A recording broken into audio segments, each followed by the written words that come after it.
Assalamualaikum warahmatullahi wabarakatuh. Ananda sekalian, berjumpa lagi dengan Chemistry bersama Bu Isti. Sebelumnya gimana kabarnya Ananda? Semuanya sehat?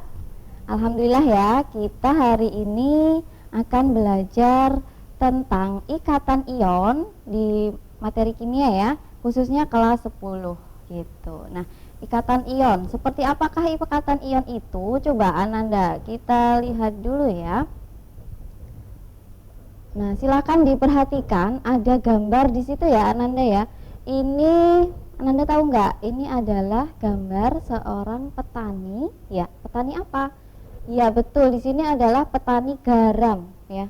Apa hubungannya garam sama ikatan ion? Coba. Nah, garam dapur yang berasal dari air laut memiliki kandungan utama natrium klorida.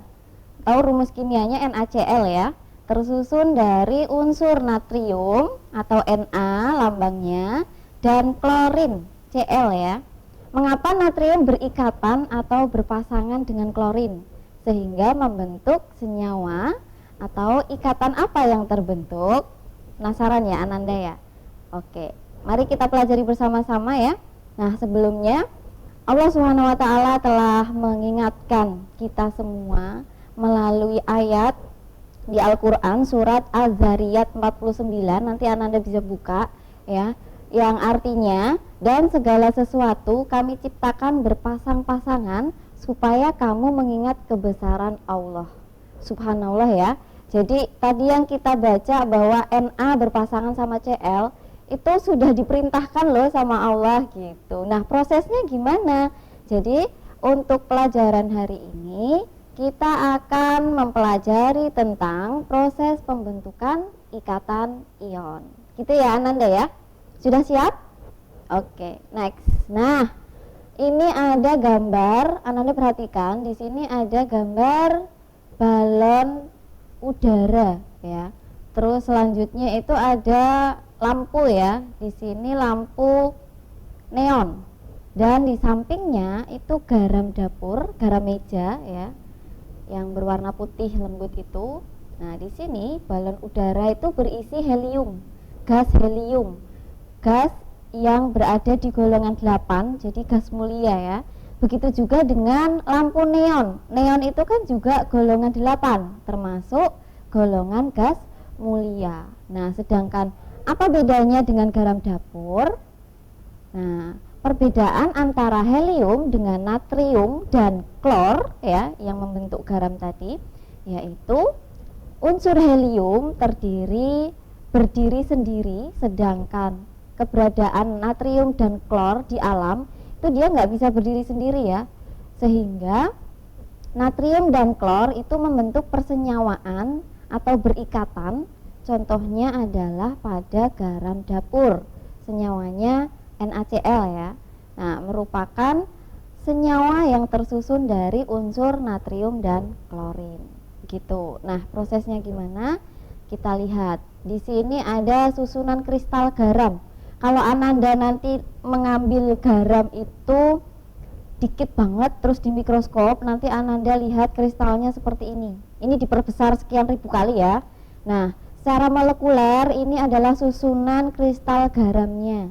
Nah, tersusun dari ion Na+ ya, di sini ada Na+ dan Cl-. Ini ilustrasinya memang warnanya berbeda. Jadi yang ungu mewakili Na+, yang hijau mewakili Cl-, dan ikatannya seperti ini Ananda. Jadi membentuk kubus dan itu rapat ya, saling mengikat satu sama lain sehingga dia bisa membentuk padatan. Nah, kok bisa sih Na ini jadi plus atau merupakan ion Na? Padahal kita tahu natrium itu kan berupa atom ya.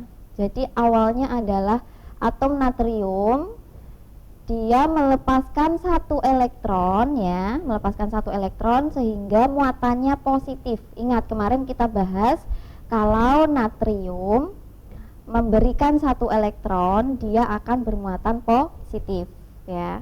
Nah, sedangkan untuk Cl justru dia yang menerima satu elektron sehingga Cl itu membentuk ion negatif, negatif 1. Begitu ya Ananda ya. Oke, lanjut. Nah, prosesnya seperti ini, Ananda perhatikan. Jadi untuk Na itu kan nomor atomnya 11 ya.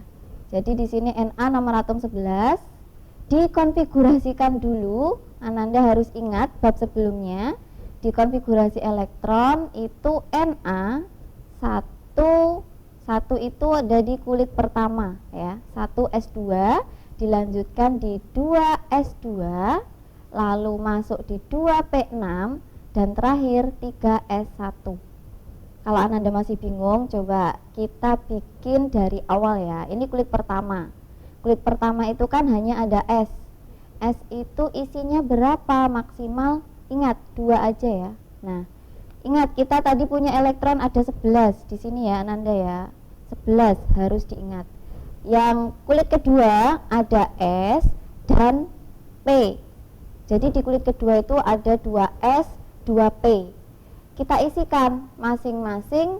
S itu maksimal 2, P itu maksimal 6. Oke, kita hitung dulu. 2, 2, 6. Baru 10 ya. Masih ada satu lagi. Berarti kita buka lagi kulit ketiga yang ada S, P, dan D. Tetapi karena hanya ada sisa 1, maka cukup mengisi di bagian S hanya 1 elektron saja ya. Jadi pengisiannya mengikuti kulit terendah ya, nomor 1 baru masuk di nomor 2, lalu habis itu masuk ke P ya. Setelah P baru turun ke S.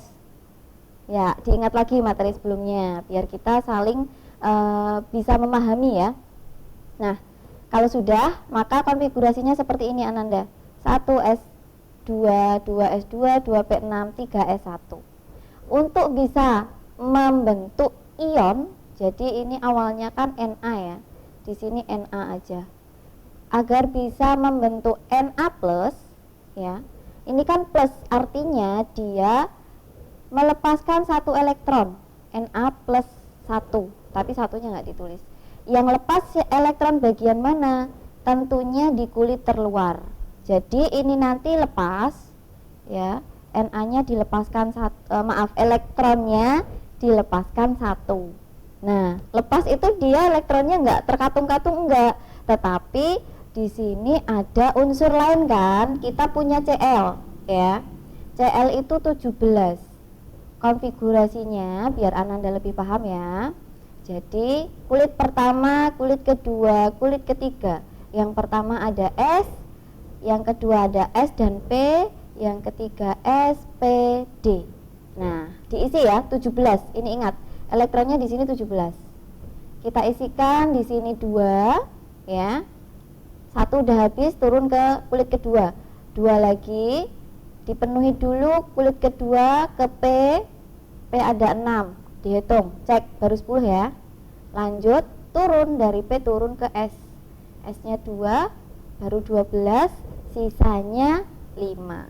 Berarti kita taruh di P. Nah, di sini elektron valensinya itu adalah 7 ya. Sehingga Cl itu merupakan golongan 7. Golongan 7 itu kan cenderung menerima elektron. Nah, karena tadi ada yang lepas 1, sehingga ini bisa diterima oleh Cl, sehingga nanti membentuk Cl min. Kenapa min? Karena dia menerima 1 elektron. Gitu ya Nanda ya. Nah, karena ada 2 ion, yang satu positif, yang satu negatif, maka kan akan saling tarik menarik ya. Namanya juga muatannya berbeda gitu. Sehingga ketika ada tarik menarik atau namanya gaya elektrovalen, itu dia akan berikatan, saling mendekat gitu ya. Cl sama Na akan mendekat. Nah, seperti apa? Kita lihat. Nah, di sini ya. Na sama Cl tadi kan sudah berupa ion. Ionnya Na plus, Cl-nya min, membentuk NaCl.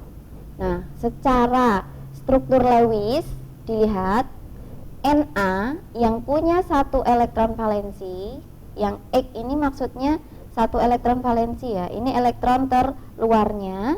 Cl ini kan baru 7. Ingat kemarin agar stabil kan 2 atau 8 elektron valensinya. Karena ini 1 cenderung untuk lepas.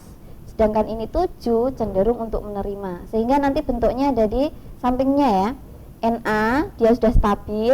Cl karena dia sudah menangkap satu elektron, lengkap ya, ada 8, muatannya minus. Nah, karena ada gaya tarik menarik antara positif dengan negatif ini tadi, sehingga membentuklah senyawa NaCl yang disebut dengan ikatan ion ya, ikatan ion.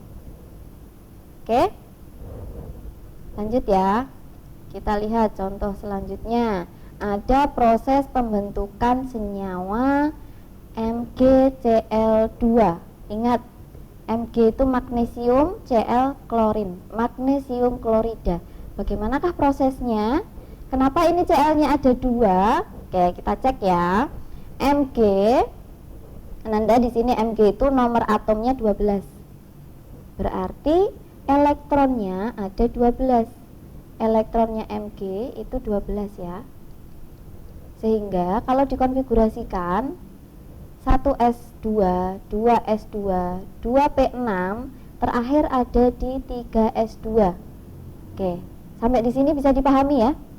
Nah, karena punya elektron valensi 2, dia cenderung untuk melepaskan 2 elektron ya, sehingga nanti dari atom magnesium ketika dia sudah memberikan 2 elektron, dia akan menjadi ion yang bermuatan 2+ ya, ion positif 2+ magnesiumnya.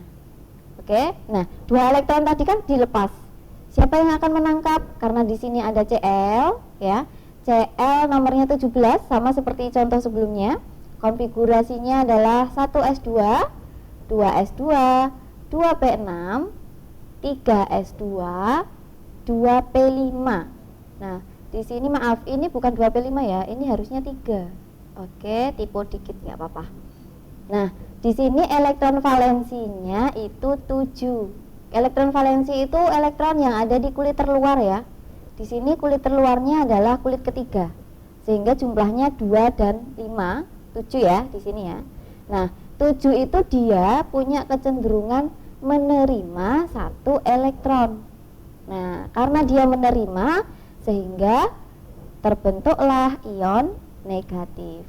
Begitu. Nah, karena ini dia bisa menerima 1 elektron saja sehingga nanti jadi 8 ya. Kan ada 2 elektron Bu yang terlepas. Maka dari itu Cl-nya itu dikalikan 2 agar nanti 2 elektron yang lepas bisa ditangkap oleh 2 Cl. Sehingga nanti ada 2 Cl min. Jadi ada 2 ion Cl yang akan menangkap elektron dari magnesium. Sampai di sini bisa dipahami ya. Kita lihat seperti apa bentuk ikatannya, prosesnya. Nah, seperti ini ya. Jadi magnesium melepaskan 2 elektron, ada 2 Cl. Jadi Cl-nya itu ini ya, harus ada 2 agar yang dilepaskan magnesium itu bisa diterima semua. Karena nggak mungkin elektron itu terkatung-katung, itu nggak mungkin ya. Harus ada yang menerima kalau ada yang melepaskan. Nah, di sini magnesiumnya 2+, Cl-nya kan -1, tetapi jumlahnya 2. Paham ya? Sehingga nanti senyawa yang terbentuk adalah magnesium klorida atau MgCl2 ya. Untuk struktur Lewisnya bisa dilihat di bawah ya. Magnesium. Nah, ini elektron valensinya ini 2 kelihatan di sini. Dia akan dilepas. Ada 2 Cl yang siap menerima sehingga nanti masing-masing Cl sudah menerima 1 dan stabil. Ini negatif, di sini negatif, pas ya, jadinya Mg2+ dan Cl-. Senyawa yang terbentuk adalah MgCl2. ikatannya adalah ikatan ion, ya, ikatan ion. Ada yang melepas sehingga ionnya positif, ada yang menerima sehingga ionnya negatif. Itu disebut dengan ikatan ion, ya, terbentuk antara ion positif dan ion negatif. Nah, baik. Selanjutnya kesimpulannya begini ya. Proses pembentukan ikatan ion itu yang pertama, atom-atom logam, tadi logamnya kan ada natrium, ada magnesium ya. Dia mempunyai energi ionisasi yang rendah sehingga cenderung untuk melepaskan elektron ya. Kalau melepaskan elektron, nanti muatannya jadi positif. Nama lainnya adalah kation. Jadi ion positif itu namanya kation. Nah, ada kation. Nah, untuk atom-atom non logam, lihat ya, non logam itu cenderung menerima. Kalau orang yang menerima, maaf, atom yang menerima itu bermuatan negatif, jadinya disebut juga dengan anion. Ya, ada kation, ada anion. Nah, adanya serah terima atau transfer elektron tadi dengan disertai gaya elektrostatis, ya, gayanya namanya gaya elektrostatis, tarik menarik antara ion positif dan ion negatif ya, menyebabkan terjadinya pasangan atau ikatan yang disebut dengan ikatan ion, sehingga senyawa ion atau senyawa yang mengandung ikatan ion itu terbentuk antara unsur logam dan non logam karena adanya gaya elektrostatis akibat serah terima elektron. Begitu Ananda. Untuk materi selanjutnya kita akan mempelajari sifat-sifat senyawa ion. Begitu ya Ananda ya, bisa dipahami. Thank you, sampai ketemu lagi di pertemuan yang akan datang. Semangat untuk belajarnya. Bu akhiri, wassalamualaikum warahmatullahi wabarakatuh.